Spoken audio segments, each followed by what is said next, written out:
Bismillahirrahmanirrahim. Assalamu alaykum, dear listeners. It is Ramadan day 8 in the UK. When I started this reflective series of videos, I had promised myself I will stay away from discussions of a legal nature because I wanted to focus on the spiritual and the connected.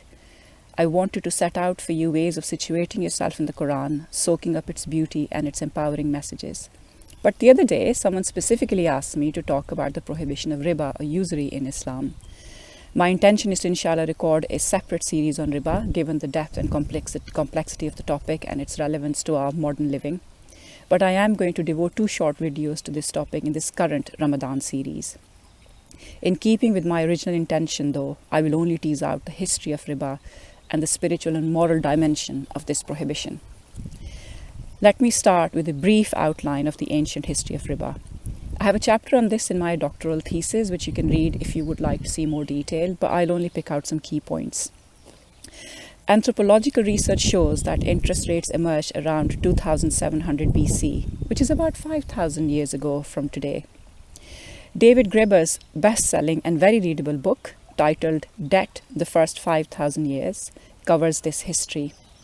Typically, interest rates were charged on poor loans or agricultural loans, although there is some evidence of the use of interest rates in loans related to long-distance trade in ancient kingdoms like Sumer and Assyria, which correspond roughly with the modern nations of Iraq, Syria, and Kuwait. So it's that region. Poor loans were an exploitative system. These loans were usually taken out in periods of financial distress or when there was famine and starvation. People who couldn't afford loan repayments ended up in slavery. Graeber points out that the ancient Sumerians used the word amergi, which literally means freedom, but in its historical context, it meant freedom from debt.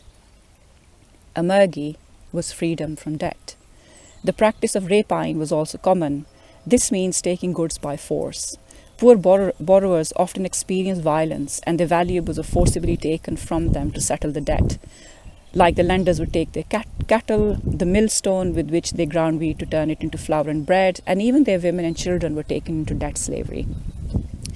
It is in this context of violence, greed, and slavery that Allah sent the revelations in the Torah, also called the Old Testament, and forbade Jewish people from acting like usurers.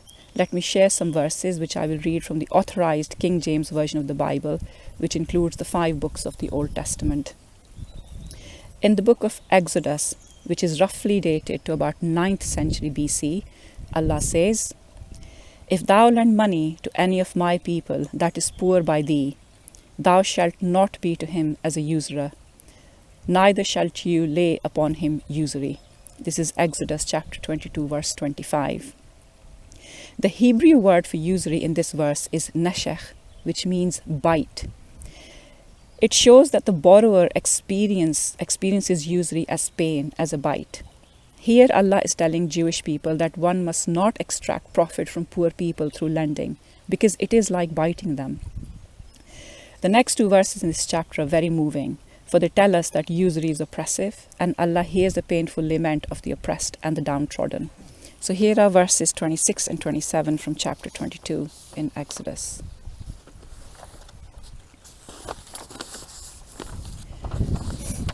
"If thou at all take thy neighbour's raiment to pledge, thou shalt deliver it unto him by what the sun goeth down. For that is his covering only, it is his raiment for his skin. Wherein shall he sleep?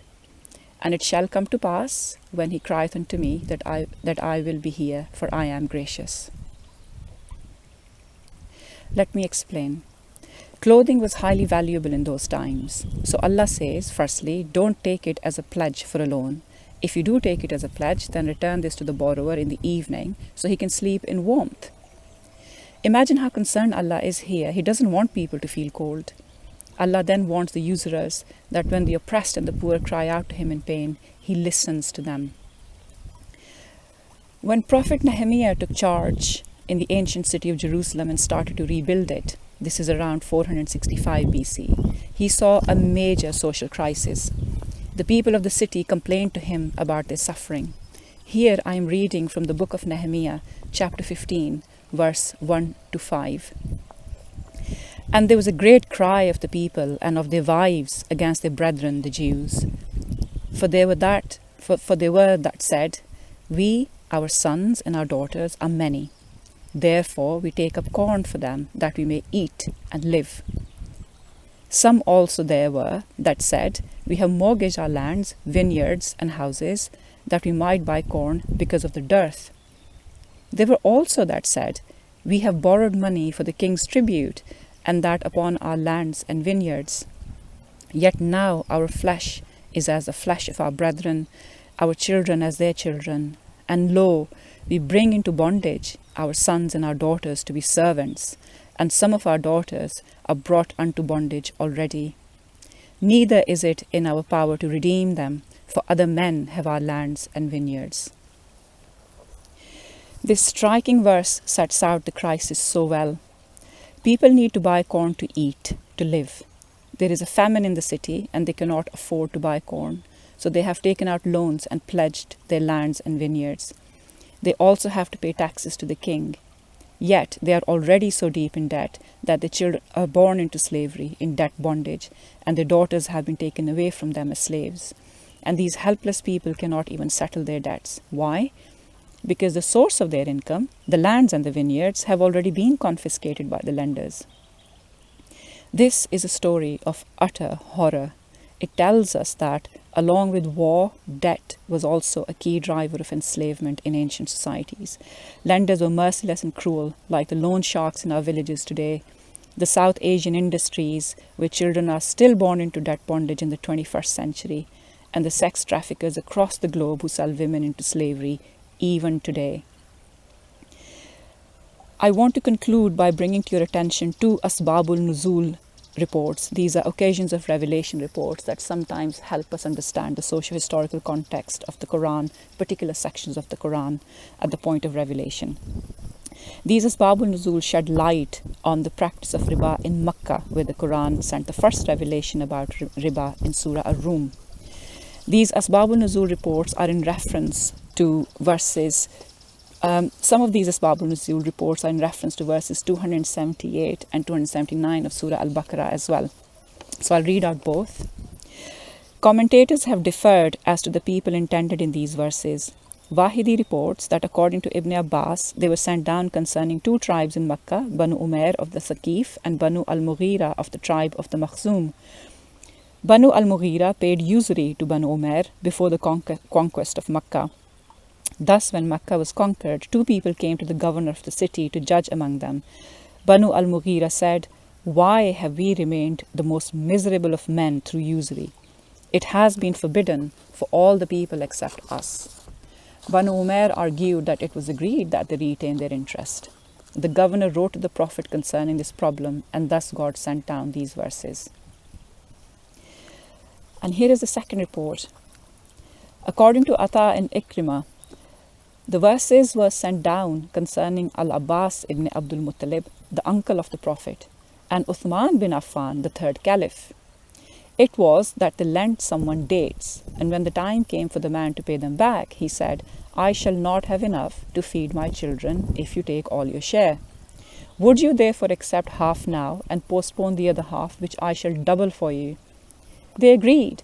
But when the time came and they asked for the interest, the Prophet forbade them to do so. They obeyed and received only the capital. And so you can see how when loans were delayed, the amounts were redoubled. And it is this redoubling which was the particular practice, specific practice in Makkah and Medina in the Hijaz where the Qur'an is revealed. And it is this practice of redoubling that the Qur'an specifically condemns in Surah Al-Imran. And inshallah, I'll pick that up in the next episode. These Asbabul Nuzul reports I have taken from page 273 of volume 1 of Muhammad Ayyub's work, The Qur'an and Its Interpreters. This is the 1984 print, and some of it's available online for you to look at. Now, many of you will find this history fascinating, and it is likely that you haven't come across it before.